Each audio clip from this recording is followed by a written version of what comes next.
33 लाख करोड़ रुपया किसके खाते में गया है? बैंकों को मुद्रा योजना के वितरण पर हुए कुल खर्च और इससे मिले कुल ब्याज के बीच क्या कुछ लाभ हुआ, या ये योजना कुछ अपने लोगों को बैंकों के खजाने से पैसा पहुंचाने का माध्यम मात्र बनकर रह गई है?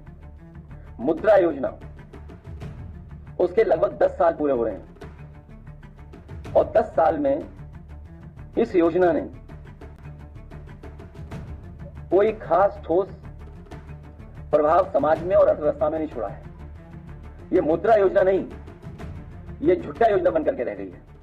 मुद्रा योजना की पहली 10 की पारी होने पर 10 वर्ष के नाम पर निम्नलिखित 10 महत्वपूर्ण, सरल और सीधे सवाल तो जनता भाजपा ही से पूछ सकती है और हम लोग भी भारतीय जनता पार्टी से पूछना चाहते हैं, क्योंकि आंकड़े के खेल में कोई नहीं जीत सकता उनसे। चाहे जो बड़े बड़े महायोजन हुए हैं उसकी जो आंकड़े बताए गए, वो आंकड़े तो बढ़ चढ़ करके बताए गए, लेकिन जब कभी भी हम और आप लोग सवाल करते हैं कि जो लोग खोए हैं, जिन लोगों की जान चली गई, जो लोग सड़क के आने जाने में जिनकी जान चली गई, उसके जवाब में कोई आंकड़ा सरकार की तरफ से नहीं आता। तो इसलिए मुद्रा योजना को लेकर के क्या सच में 52 करोड़ लोगों को मुद्रा योजना का पैसा मिला? यदि यह सत्य है तो मुद्रा ऋण लेने वालों ने अगर 2 लोगों को भी रोजगार दिया तो पूरे देश में बेरोजगारी लगभग शून्य होनी चाहिए। क्या इस तथ्य में कोई डिफरेंस नजर आता है, विसंगति नजर आती है? जब दोनों ही आंकड़े सरकारी हैं तो मुद्रा योजना या बेरोजगारी के आंकड़े में से किसको सही माना जाए? क्योंकि अगर योजना 52 करोड़ लोगों तक पहुंची और 52 करोड़ में अगर एक प्राप्त ने 2 लोगों को भी नौकरी दी है तो सोचो आंकड़ा कितना बड़ा बनता है।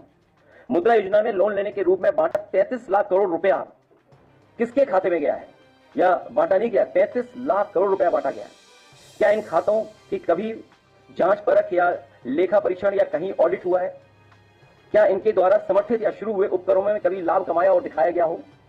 क्या सरकार को इनसे कभी इनकम टैक्स प्राप्त हुआ, और हुआ होगा तो कितना हुआ होगा? क्या इनमें से किसी ने जीएसटी का रजिस्ट्रेशन करवाया? कि अगर 52 करोड़ लोगों को मुद्रा लोन दिया गया है तो क्या जीएसटी के रजिस्ट्रेशन कराया गया कि नहीं कराया गया? इनसे कुल कितना जीएसटी प्राप्त हुआ? जवाब जुमलाई सरकार देगी या बैंक? ये जो 33 लाख करोड़ और 52 करोड़ लोगों को पहुंचाया गया इससे लोन का, तो आखिरकार जवाब कौन देगा, सरकार देगी या बैंक देगी? ये बातें मैं इसलिए कर रहा हूं क्योंकि भारतीय जनता पार्टी अपनी नाकामी छिपाने के लिए बहुत सारे फैसले लेती है।